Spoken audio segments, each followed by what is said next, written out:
떡에 대한 몇 가지 난센스 퀴즈가 있습니다. 떡은 떡인데 먹지 못하는 떡이 무슨 떡일까? 그림의 떡이죠. 떡을 만들 때 입으로 입방아찌어서 만든 떡은 무슨 떡일까? 쑥떡이라고 한답니다.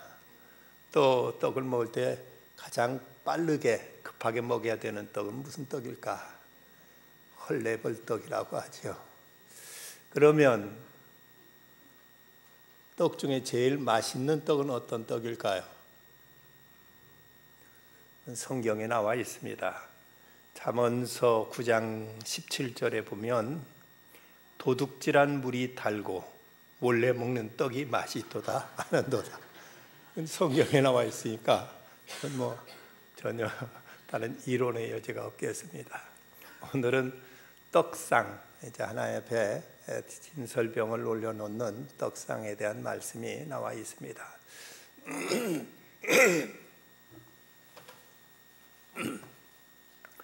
이스라엘 사람들은 이제 빵을 먹기 때문에 우리말로 번역할 때 이걸 떡이라고 이해했습니다만은 이걸 떡상이지만 우리 식사 습관대로 하면 밥상이라고 하는 것이 더 이제 적절한 표현일 수도 있겠습니다. 보통 우리는 점심시간 1시간 정도의 식사를 끝내는데 조선시대 관료 사회에서는 점심시간이 몇 시간이 됐을 것 같습니까? 점심시간이 무려 4시간이나 됐다고 합니다. 12시에 식사가 이제 6명의 시종들에 의해서 상이 들려오면은 거기에 반찬 수가 한 50가지 정도 됐답니다. 50가지 정도 반찬이 오면은 거기에서 맨 먼저 먹는 사람이 판수하고 참판, 그러니까 지금으로는 장관과 차관급들이 먼저 이제 이 상을 먹고, 근데 이 음식을 다 먹는 게 아닙니다. 그 다음에는 이 상을 누구한테 물려주는가 하면은 참의, 정랑, 그러니까 지금으로 말하면 국장 내지 과장급들한테 상이 물려집니다. 그 다음에는 이제 소위 그냥 계장급 내지는 일반 이제 공무원이라고 할 수 있는 아전들이 먹고, 그것을 또 이제 나중에 시종들, 종들이 먹기 때문에 이렇게 4단계에 걸쳐서 상물림의 문화가 있었습니다. 그러다 보니까 점심시간이 무려 4시간씩이나 걸리곤 했다고 합니다. 이때는 일의 능률보다는 어떤 정신적인 결속을 더 중요시 여겼기 때문에 이렇게 점심시간만 4시간씩이나 걸려서 먹고, 그러다 좀 있으면 이제 하루 일 끝나는 이런 일들이 이제 일반적인 관례였다고 합니다. 근데 이것은 어떤 이런 그 관아에서만 있었던 일이 아니고 가정에서도 이런 상물림의 문화는 우리 한국 사회에서 그대로 유지되어 있었습니다. 서양이나 중국 음식을 먹을 때는 그 식사가 시간 배열식 식사라고 해서 요리가 하나씩 들어오지요. 그러니까 음식이 남는 법이 없습니다. 저는 이제 요즘은 한식도 한정식 집에는 대체로 이제 음식 하나씩 나오다 보면 그걸 다 먹다 보면 이제 많이 과식하게 되는 경향이 있어서 썩 그렇게 저는 이제 그 한정식에서 오는 것에 대한 좀 부담스러울 때가 많습니다.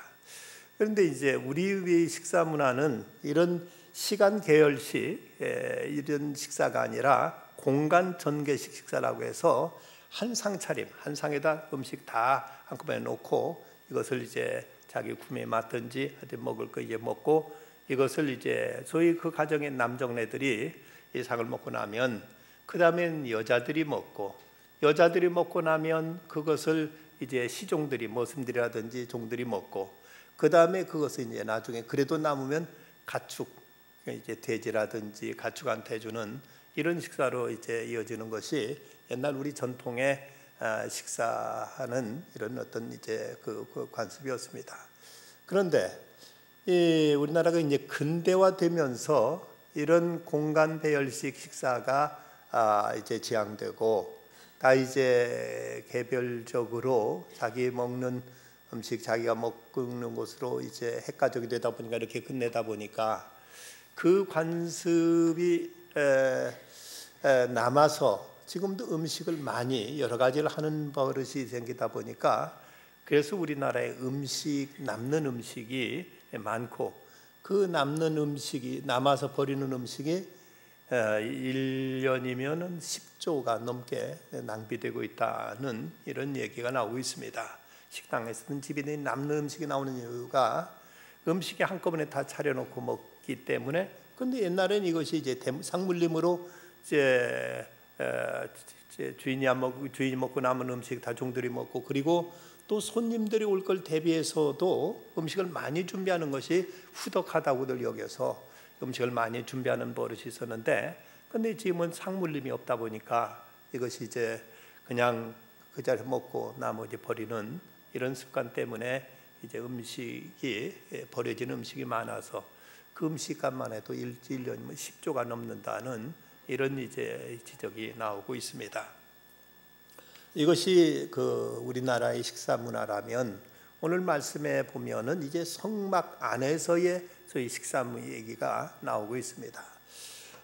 성막에 들어가기 전에는 거기에는 이제 그 번제단과 물두멍이 그 앞에 있습니다. 이 번제단과 물두멍을 지나서 성막 안으로 들어가면은 그 우측에는 바로 오늘 말씀에 나오는 떡상, 하나님 앞에 이제 떡을 진설해 놓는 떡상이 나오고, 그 왼쪽에는 금촛대가 있고, 그리고 이제 한가운데는 분향단이 있습니다. 그리고 나서 휘장을 이제 젖히고 들어가면은 지성소가 나오는데, 이 지성소 안에는 바로 하나님의 임재의 상징인 언약궤가 그 지성소 안에 자리 잡고 있습니다. 오늘 말씀 특별히 이제 이 진설병을 차려놓는 떡상에 대한 말씀이 오늘 말씀에 나와 있는 내용입니다. 그럼 여기 떡상에 이제 올려져 있는 이 떡의 그 기능은, 용도는 뭐냐? 여기에 대해서 레위기서 보면 이렇게 말씀 나와 있습니다. 레위기서 24장 9절에 보면 이 떡은 아론과 그의 자손에게 돌리고 그들은 그것을 거룩한 곳에서 먹을지니 이는 여호와의 화제 중 그에 돌리는 것으로서 지극히 거룩함이니라. 이는 영원한 규례니라 하고 이렇게 말씀하고 있습니다. 여기서 이제 그 성소 안에 차려져 있는 그 떡, 이것은 매우 신선한 떡으로서 안식일마다 여기다 이 떡을 진설해 놓고, 그 떡을 이제 물려 나오면은 그 떡을 누가 먹느냐 하면은 아론의 자손인 제사장들만 이 떡을 먹을 수가 있었습니다. 레위인 중에서도 레위 지파 가운데서도 아론의 자손, 아론의 후손들만 이제 제사장이 이제 세습으로 물려졌기 때문에 그들만 이 성소 안에 차려진 진설병, 이것을 이제 먹을 수 있었다는 것입니다. 그런데 이 제사장의 의미, 제사장이 옛날 구약 시대는 반드시 레위 지파 중에서 그 아론의 자손들만 이 제사장이 될 수 있었기에 그들만 먹을 수 있는 음식이었는데, 이제 신약 시대에 와서는 그 제사장의 의미가 이제 바뀌게 됩니다. 이것이 확대되고 이것이 전혀 다른 이제 의미로 나타나게 됩니다. 베드로전서 2장 9절에 보면 그런 너희는 택하신 족속이요 왕 같은 제사장들이요 거룩한 나라요 그의 소유가 된 백성이니 이는 너희를 어두운 데서 불러내어 그의 귀한 빛에 들어가게 하시니 이에 아름다운 덕을 선포하게 하려 하심이라. 이 말씀에서 너희는 택한 족속의 왕 같은 제사장들이라고 이렇게 이제 말씀하고 있습니다. 여기서 이제 너희란 일반 성도들을 뜻하고 있는 것입니다. 구약 시대는 특별히 제사장들, 아론의 후손들만 제사장이 되어서 그 성소 안에 있는 그 떡을 먹을 수 있었지만, 이제는 모든 성도들도 하나님 앞에 다 왕 같은 제사장들로서 다 이 떡을 먹을 수 있는 이런 자격과 이런 이제 하나님의 은총이 허락되었다는 것을 말씀하고 있습니다. 여기서 이제 그 제사장, 그럼 오늘 이 시대 성도들이 먹을 수 있는 그 떡이 바로 이제 우리들에게도 허락되었다는 건데, 그것은 예수 그리스도를 통해서 그 이제 대속함을 받은 하나님의 자녀들, 그들 모두가 다 하나님 앞에 왕 같은 제사장들로서 하나님의 거룩한 떡을 모두 다 받을 수 있는 이런 은혜가 허락되었다는 것을 말씀합니다. 여기 그 제사장 양식을 보면 이건 그 제사장들만 위해서 특별히 예비된 양식이 있습니다만은 이제는 하나님의 모든 백성들도 여기에 해당되었는데, 그럼 여기서 양식, 오늘날 하나님께 우리에게 주시는 양식은 어떤 양식이냐, 어떤 빵이냐? 이건 바로 생명의 떡이라고 말할 수 있는 하나님의 말씀입니다. 그럼 이 하나님의 말씀은 어떻게 우리에게 주어지고 어떤 형태로 우리에게 임하고 있는가? 하나님의 말씀에 대해서 갈발트는 이제 세 가지 이제 그 채널을 통해서 세 가지로 하나님 말씀이 우리에게 주어졌다고 이렇게 말합니다. 그 첫째는 기록된 말씀으로서 성경이고, 두 번째는 성육신한 말씀으로서 예수 그리스도이십니다. 그 요한복음 1장 1절 태초에 말씀이 계시니라, 이 말씀이 하나님과 함께 계셨으니 이 말씀은 곧 하나님이시라고 이렇게 기록하고 있습니다.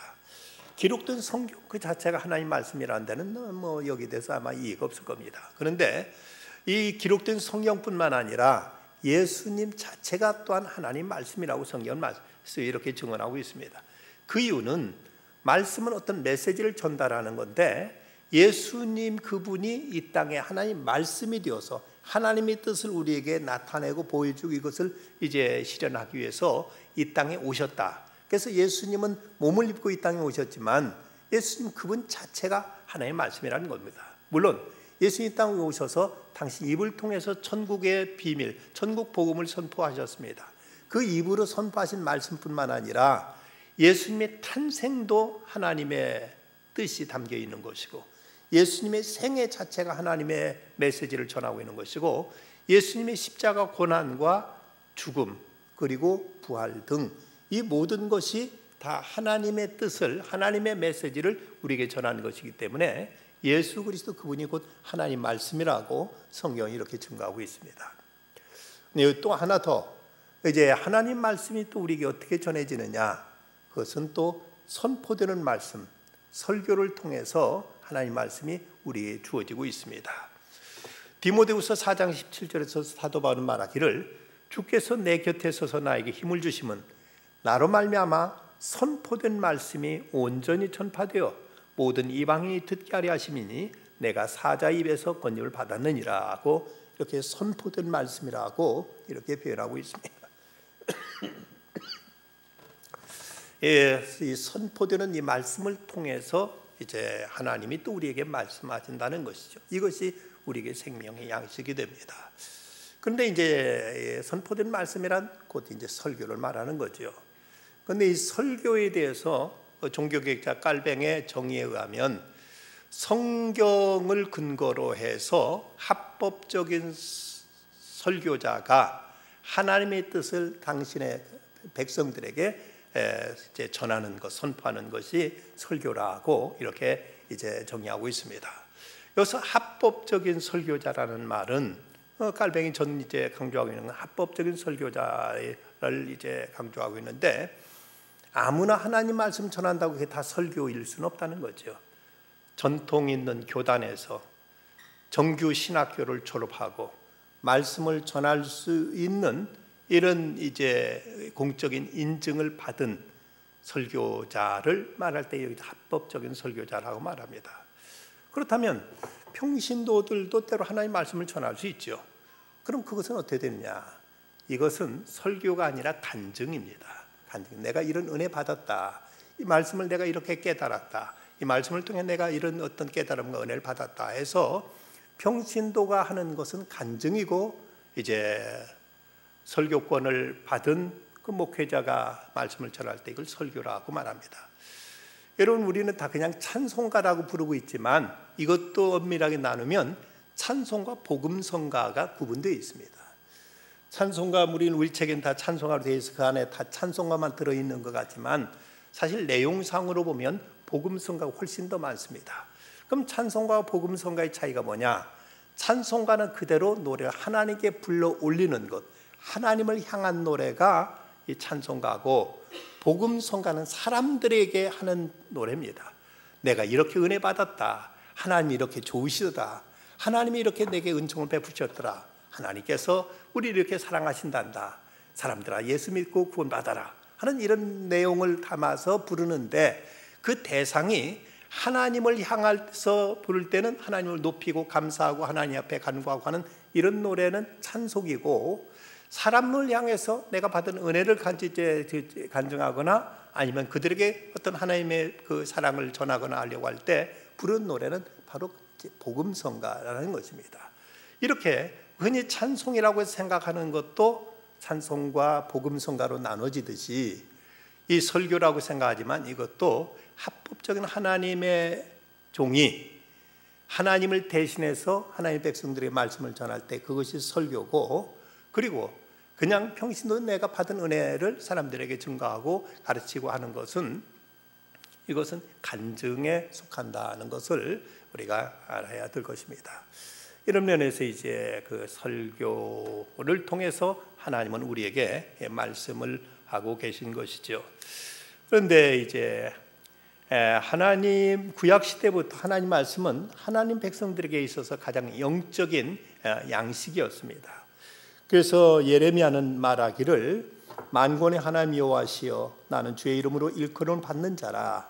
내가 주의 말씀을 얻어먹었사오니 주의 말씀은 내게 기쁨과 내 마음의 즐거움이오나 하고, 이렇게 내가 주의 말씀을 얻어먹었다. 주의 말씀은 내게 기쁨과 내 마음의 즐거움이라고 말했고, 또 욥은 내가 그 입술의 명령을 어기지 아니하고 정한 음식보다 그 입의 말씀을 귀히 여겼도다 하고 이렇게 이제 고백하고 있습니다. 하나님의 말씀을 내가 입에 어떤 음식보다도 정한 음식보다도 하나님의 말씀은 더 귀히 여겼도다 하고 이렇게 말합니다. 미국의 유명한 전도자 D.L. 무디가 드와이트 무디가 그렇다. 이제부터는 말씀을 대하기 전에는 결코 식사를 하지 않겠다는 결심을 세우고 늘 식사 전에는 말씀을 묵상하고 그리고 나서 이제 음식을 먹곤 했다고 합니다. 이 결심을 일생 동안 그는 이제 지켜나갔다고 하지요. 그래서 그는 대단한 이제 그 복음 전도자로서 그 영향력 있는 그 위대한 사역을 펼칠 수 있었던 것이 늘 말씀을 깊이 묵상하고 말씀을 대하기 전에는 밥을 먹지 않는 철저한 이런 이제 훈련이 있었던 것입니다.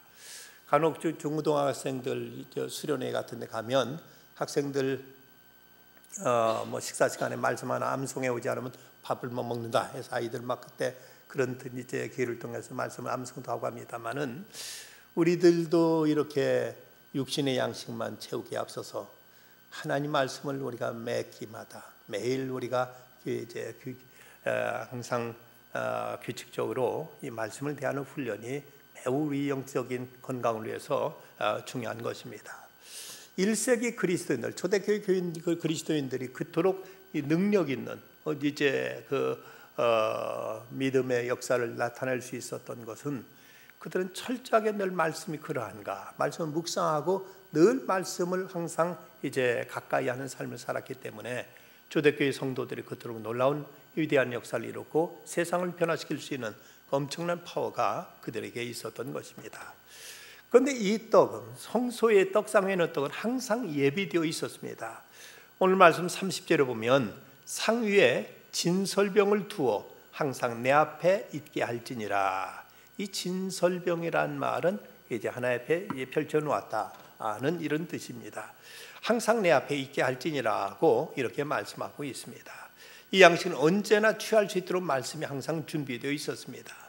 그런데 예수님께서도 어느 날 그런 제자들이 이런 말씀하셨습니다. 내가 곧 생명의 떡이니, 예수님께서 이 땅에 생명의 말씀으로 오셨기에 내가 곧 생명의 떡이니 라고 말씀하십니다. 예수님이 태어나신 마을을 여러분 어딘지 아시죠? 베들레헴. 베들레헴이란 그 동네 이름의 뜻이 무엇인지 아십니까? 바로 떡집이란 말입니다. 벳이란 말은 집이란 말이고 레헴은 떡이란 말입니다. 그래서 떡집 또는 빵집이라는 이런 뜻을 가지고 있는 이제 동네인데, 예수님 바로 베들레헴에 탄생하신 것도 이 땅에 생명의 떡으로 오신 그 의미를 충분히 이제 보여주고 있습니다. 우리들은 언제나 말씀을 통해서 하나님과 교제하고 말씀을 통해서 신령한 양식을 항상 우리는 얻어야만 됩니다. 이 말씀은 누구나 이 말씀은 이제 읽으면 깨달을 수 있습니다. 왜냐? 이 말씀의 저자가 누군가? 바로 성령이시죠. 성령께서 이 말씀을 이제 기록해서 우리에게 전해주셨다면, 성령이 우리 안에 거하실 때 아무리 많이 배우지 못한 사람도 말씀을 대하면 성령께서 우리를 감동 감화하셔서 말씀을 깨닫게 하시고, 말씀을 이해하게 하시고, 말씀을 믿게 하시고, 말씀이 우리 안에 살아 역사하도록 이렇게 성령께서 우리에게 감동 감화를 하시는 것입니다.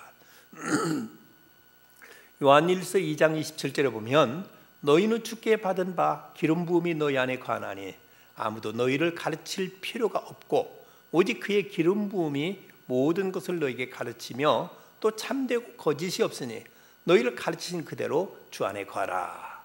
여기는 이제 기름 부음이 너희 안에 거한다. 이 기름 부음이란 성령을 말씀하는 거죠. 성령이 너희 안에 거하시기 때문에 성령이 너희를 가르쳐 주셔서 아무도 너희를 가르칠 필요가 없다고 이렇게 말씀하고 있습니다. 성령께서 이 말씀을 우리에게 조명해 주시기 때문에 비록 우리가 세상에 어떤 깊은 학식이 없다 할지라도 성령께서 우리 안에 깨우쳐 줄 때 이 말씀이 우리를 이제 진리로 이끌어 주시고 이 말씀을 이해하고 믿고 깨닫도록 하나님께서 역사해 주시는 것입니다. 그러게 우리는 성경을 읽기 전에 먼저 꼭 기도를 해야 될 필요가 있습니다. 내 눈을 열어 주의 율법에서 놀라운 것을 보게 하소서, 주의 율법에 귀한 것을 보게 하소서 하고 시편 기자가 기도했던 것처럼 우리가 말씀을 대할 때, 들을 때 하나님 오늘도 주님 말씀해 주시옵소서, 종이 듣고 깨닫게 하시옵소서, 이 말씀이 내 영혼의 생명의 양식이 되게 해 주시옵소서 하고 이렇게 기도하고 하나님 말씀을 대할 때 그 말씀이 우리 안에 들어와서 우리 영혼의 양식이 되어서 우리 믿음을 활력 있게 만들고 우리 삶 속에 하나님의 능력이 공급되어지고 우리 삶 속에 놀라운 이제 믿음의 역사들이 나타나도록 성령께서 도우시는 것입니다. 그래서 이제 떡을 먹는 사람은 어떤 사람인가? 떡상까지 나가기 위해서는 반드시 거쳐야 될 두 가지가 있습니다. 그 하나가 바로 이제 번제단과 물두멍, 이곳을 거쳐야만 성소 안에 들어가서 떡상에 이를 수가 있다는 사실입니다. 여기서 번제단과 물두멍은 뭘 말하는가? 번제단은 바로 이스라엘 백성들의 죄를 대속하기 위해서 짐승이 어린 양이 거기서 불살라진 것, 이것이 번제단이고, 물두멍은 제사장이 거기서 들어갈 때 이제 손에 묻은 이제 여러 가지 부정한 것 깨끗이 씻고 들어가도록 물두멍이 다 예비되어 있었습니다. 이것은 곧 무엇을 의미할까? 바로 예수 그리스도의 보혈로 속죄함을 받은 사람, 이 사람들이 하나님이 주시는 생명의 떡을 먹을 수 있고 이들에게 이 떡은 생명의 양식이 되어진다는 사실입니다. 만약 이것을 거치지 않은 사람들은 하나님의 말씀을 들어도 하나의 어떤 종교적인 어떤 이제 역사 내지는 종교적인 담화 이 정도로 이해하면서 전혀 이것이 그들에게는 관심도 없고 재미도 없고 아무런 저들에게 의미도 없는 이런 이야기로 이제 치부돼 버리고 말게 됩니다. 우리가 예수 그리스도를 통해서 죄사함 받았다는 것, 이것은 우리 인생에 있어서 가장 위대한 사건이고 놀라운 사건이고 우리의 인생 완전히 송두리째 변화시켜 놓은 이런 엄청난 사건입니다. 바로 이런 사건, 예수 그리스도를 말미암아 죄사함 받은 그 감격과 은혜가 있는 사람들, 그들에게 하나님 말씀은 정말로 생명의 말씀으로 역사하게 되는 것이지, 전혀 그리스도의 사죄의 은총을 모르고 이것을 경험하지 않은 사람들, 이들에게는 이 말씀은 아무런 상관이 없고 그들에게는 전혀 이 말씀은 이제 관심 밖에 이런 이야기로 이제 치부될 수밖에 없는 것입니다. 그런데 우리가 그리스도의 보혈로 말미암아 죄사함을 받았다 할지라도 우리에게 이 번제단이 있지만 그 속 옆에 또 물두멍이 있다는 사실을 기억해야 됩니다.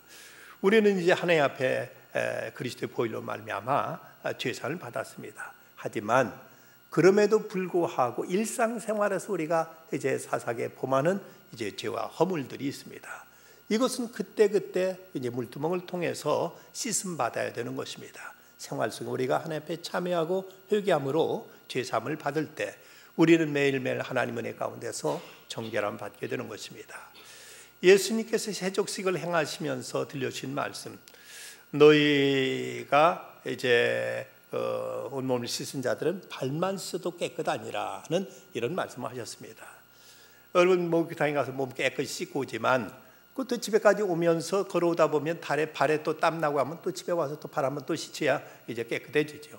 또 문 뭐 이것저것 만지고 핸들 만지고 있으면 손도 이제 땀도 묻고 이제 때 묻었으니까 집에서 손 한번 씻어야 깨끗하듯이 우리가 이미 그리스도의 보혈로 죄사함 받았지만 그러나 또 다시 물두멍을 통해서 우리는 매일매일 여러 가지 우리가 실수하고 우리가 이제 잘못하고 우리가 이렇게 저렇게 또 알게 모르게 지은 것들 이런 것 주 앞에 토설하고 회개함으로 우리가 그날 또 깨끗이 씻음 받을 때 이럴 때 이런 사람들에게 바로 이 생명의 떡은 유효하고 이 떡은 우리에게 진정한 영혼의 양식으로 우리에게 놀라운 은총을 가져다 준다는 것입니다.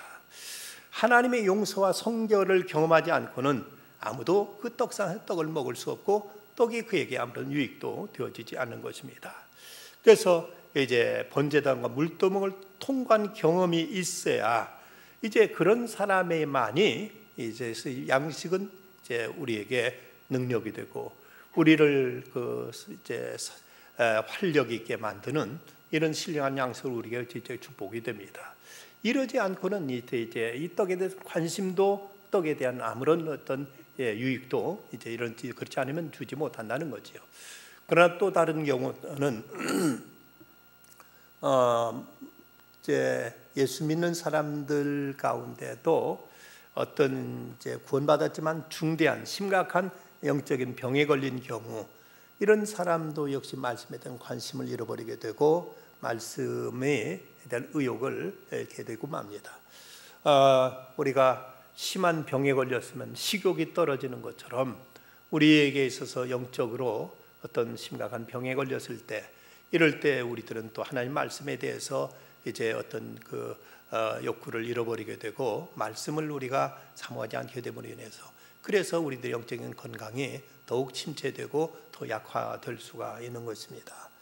그래서 우리는 구원받고 물두멍에 씻음받은 사람들 이들이 하나님의 성소에 들어가서 떡상에 참여할 수 있는 것처럼 우리도 늘 주님의 은혜 안에서 구원받은 성도들은 하나님의 성전에 나와서 또는 집에서 성경절표 읽으면서 우리는 주님께서 주시는 그 생명의 양식을 섭취해야만 우리들의 영혼이 건강한 영혼이 되어질 수가 있습니다. 어떤 분이 목사님께 찾아와서 항의하더랍니다. 목사님, 왜 그렇게 교회에서는 성도들을 들볶습니까? 성경 어디에 수요일 날도 교회 나오는 말이 어디 있습니까? 왜 수요일까지 억지로 교회에서 정해가지고 이렇게 교인들 자꾸 끌어들이고 합니까? 하고 이렇게 목사님한테 따지더라고요. 목사님 그 얘기 듣고 안 나와도 된다고 그렇게 얘기했다. 그럼 왜 나오라고 하십니까? 목사님이 대답이 재밌습니다. 아침 먹고 저녁 먹고 배고파서 점심 한 끼 더 먹는 거라고. 그러니까 한참 생각, 알겠습니다. 나오겠습니다. 하고 말하더랍니다. 수요일날 꼭 안 나온다고 뭐 벌 받고 뭐 지옥 가는 거 아닙니다. 그런데 험한 세상에 살다 보니까 일주일간을 세상에 살다 보니까 너무 우리 영혼이 갈급하고 우리가 자칫 우리가 세속에 빠질 수 있고 그래서 수요일날 이 주중에 하루 더 정해놓고 나와서 예배하면서 하나님 말씀으로 우리들의 빈 심령을 채우고 하면서 우리 세상을 이겨나가는 것이죠. 하나님께서 우리에게 주시는 은혜 이때에서 살아가기 위해서 우리가 한 번에 더 나와서 이 말씀 듣고자 하는 것 이것이 우리가 이 밤에 수요밤에 나와 예배드리는 이유라고 말할 수가 있을 것입니다. 그럼 이 떡을 만드는 재료가 무언가 레위기서 24장 5절에 보면 너는 고운 가루를 가져다가 떡 12개를 굽되 각 덩이를 10분의 2 에바로 하여 여기서 이 고운 가루로 하라고 이렇게 말씀하십니다. 이 원어에는 흰 가루, 섞이지 않은 가루를 말하는데 이 떡의 재료를 통해서 깨끗함을 강조하는 것을 알 수 있는데 이것은 전통적으로 무교병을 타는 이런 말이었습니다. 무교병이란 누룩이 들어가지 않은 빵을 말하는 것이죠. 소위 이스트를 넣지 않은 부풀게 하는 것이 없듯이 그대로 구운 것을 말하는데, 여기서 이제 신약에 와서는 이 누룩에 대해서 사도 바울은 바울 서신 가운데 거듭거듭 이 누룩이란 인간의 죄를 의미하는 것으로 이제 계속 표현하고 있습니다. 고린도전서 5장 7절로 8절 말씀 보면, 너희는 누룩 없는 자인데 새 덩어리가 되기 위하여 묵은 누룩을 내버리라. 우리 유월절 양 곧 그리스도께서 희생이 되셨느니라. 그럼 우리가 명절을 지키되 묵은 누룩으로 말고 악하고 악의에 찬 누룩으로 말고 누룩이 없이 오직 순전함과 진실함의 떡으로 하자. 그래서 누룩 없는 떡을 사용한다는 것은 죄가 없다는 것으로서 하나님의 말씀은 정결한 말씀이고 거룩한 말씀, 이 말씀은 우리의 가장 이제 성결한 말씀이라는 것을 이렇게 표현하고 있습니다. 이 떡이 몇 개가 준비되어 있는가 하면은 떡상에 놓인 떡은 모두 12개였습니다. 왜 12개일까? 이스라엘 지파가 12지파이기 때문에 각 지파마다 하나씩 돌아간다고 생각해서 모든 이스라엘 백성들, 그들을 향한 떡으로서 이제 12개의 떡이 준비되었습니다. 신약에 와서는 이제 12제자로 나타납니다만은 예수님이 더 많은 제자를 선택하실 수도 있으셨을 텐데, 하필 12제자를 선택하신 이유도 바로 구약의 12지파처럼 이제 모든 하나님의 백성들을 대표한다는 이런 의미로 12제자를 예수님께서 세우신 것으로 이해할 수 있습니다. 그런다면 이 떡을 먹는 자세는 어떠한가? 이 장막에 있는 기구들 가운데서 가장 낮게 만든 기구가 바로 떡상입니다. 떡상의 높이가 얼마인가 하면은 1.5 규빗, 한 규빗 반이라고 말씀 나옵니다. 한 규빗 반이라면 약 70cm 정도의 높이입니다. 그러면 이 70cm 정도의 낮은 위치에다 이 떡이 올려져 있다면 자연히 제사장 그 앞에서 허리를 굽혀야만 됩니다. 여기서 성막 안에서 절대 앉지 못하게 되어 있습니다. 항상 서서 움직여서 일하도록 했는데, 이렇게 낮은 위치에 놓은 것은 허리를 굽혀야만, 그래야만 이제 떡을 먹을 수 있게 되어 있습니다. 이건 뭘 의미할까? 곧 하나님 앞에 겸손한 자세로 임해야만 하나님의 말씀이, 하나님이 주신 양식이 우리에게 이제 은혜가 되고, 이것이 떡이 된, 이것이 우리에게 생명의 양식으로 우리에게 도움이 된다는 것입니다. 실제로 유대의 고대 문서를 보면 이런 표현들이 나와 있다고 합니다. 내가 허리를 굽혀 주의 떡을 먹을 때 내가 나를 낮추었더니 주께서 내 영혼을 만족하게 하셨나이다. 내가 허리를 굽혀 주의 떡을 먹을 때 나를 낮추었더니 주께서 내 영혼을 만족하게 하셨나이다. 여러분, 주전자에서 이 컵에 물을 따를 때 컵이 주전자보다 높아서는 한 방울의 물도 받을 수가 없습니다. 반드시 주전자보다 낮아야만 거기서 물이 흘러서 여기에 담길 수 있는 것이지, 컵이 주전자보다 높은 위치에 있으면 어떻게 해도 이 물을 받을 수가 없습니다. 우리가 하나님 앞에 나와서 겸손한 자세로, 주님을 앙망하는 자세로 우리가 말씀을 대할 때 그 말씀이 내게 은혜가 되지, 딱 버티고 앉아서 너 한번 해봐라, 내가 한번 들어보지 하고 이런 자세로 우리가 하나님 앞에 선다면 결코 아무리 은쟁반의 금사과 같은 이런 말씀이 주어진다 할지라도 결코 그에게 은혜가 되지 않습니다. 서울대 4대 학장을 지내신 분이, 이분은 어려서부터 기독교 집안에 태어나셨고 그런 분위기에서 자라신 분인데, 부인은 열심히 교회 나오는데 이분이 교회를 나오지 않길래 목사님이 찾아가서 어떻게 교회에 안 나오십니까? 하고 물었더니 이분이 하는 소리가, 대단치 않은 그놈의 지식 때문에 교회 나가서 겸손하게 말씀 듣기가 참 어렵습니다 하고 이렇게 털어놓더랍니다. 참 그것도 병이죠. 물론 세상 지식을 제법 알고 있다고 자임하다 보니까 하나님 앞에 나와서 이제 이 말씀 듣는 것이 그에게 쉽지 않았던 모양인데, 그것이 바로 믿음 때문이죠. 믿음 때문이죠. 우리가 조그만 하나님 앞에 겸손하면 얼마든지 우리에게 얼마나 귀한 생명의 양식이 주어지고 있는데도 불구하고 세상 어떤 지식의 수준으로만 이 말씀을 대하다 보니까 자기 아는 지식으로 판단하고 여기다 이렇게 저렇게 그것을 자기가 이제 그 재단하다 보니까 전혀 그 말씀이 그에게는 듣기 자체도 불편하고 힘들어서 안 나온다는 이런 말을 한다는 걸 보면 참 얼마나 이것이 불행한 일인가 생각하게 됩니다. 이 말씀을 대할 때 우리는 말씀을 이렇게 대하는 이유는 옛날 이스라엘 백성들 출애굽하기 전날 그들이 이제 무교병을 먹던 모습에 대해서 12장 1절에 보면 11절에 보면 너희는 그걸 이렇게 먹을지니 허리에 띠를 띠고 발에 신을 신고 손에 지팡이를 잡고 급히 먹으라. 이것이 여호와의 유월절이라. 저들은 복디 이제 허리에 띠를 띠고 금방 어디 움직일 대세를 하고 말씀 이제 떡을 먹었던 것처럼 우리는 하나님께 주신 말씀 그대로 내가 행하겠습니다. 그대로 내가 이제 순종하며 실천하겠습니다 하는 자세로 말씀을 대해야 될 것입니다. 말씀 앞에 순종하기 위해서 그들은 이 떡을 먹는 것입니다. 하나님, 제가 당신의 뜻대로 살기를 원합니다. 주님 원하시는 그 삶을 살게 했습니다 하는 이런 자세로 우리는 이제 말씀을 대해야 될 것입니다. 1968년 1월 23일 날 부에블로호라는 미국 정보 수집함이 동해안에서 북한 무장한 4척의 북한 초계정과 출동한 미국이 2대에 의해서 납포돼 가지고 원산항으로 이제 끌려갔었습니다. 그때 사건 발생 11개월 만인 1968년 12월 23일 82명의 생존자와 승무원 시체 한 구가 판문점을 통해서 돌아오게 됩니다. 근데 11개월 동안 그 푸에블로 승무원들이 북한에 억류해 있으면서 저들은 그 아무것도 읽을 것들이 저에게 주어지지 않았다고 합니다. 그들은 억류 생활 속에서 말할 수 없는 불안, 공포, 고독의 나날들을 보내야 됐습니다.